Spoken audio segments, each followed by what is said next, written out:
नमस्कार. श्री संगीत विद्यालयामध्ये सर्वांचे स्वागत. आज आपण राग बघणार आहोत. देश वादी पंचम आहे, संवादी ऋषभ आहे, गायनाची वेळ दिवसाचा दुसरा प्रहार आहे.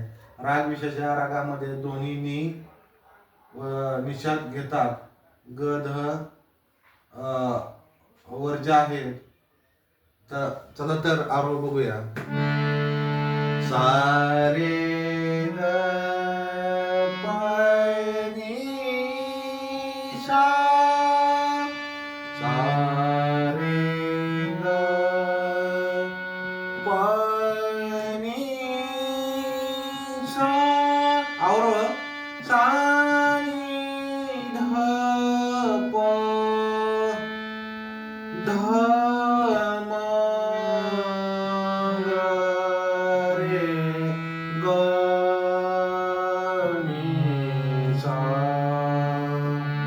अशा पद्धतीचा सोपा राग आहे. आणि हा जो राग आहे आपण नेक्स्ट व्हिडिओ मध्ये विस्तार मध्ये बघणार आहोत. तोपर्यंत सर्वांना धन्यवाद. नमस्कार. रामकृष्ण.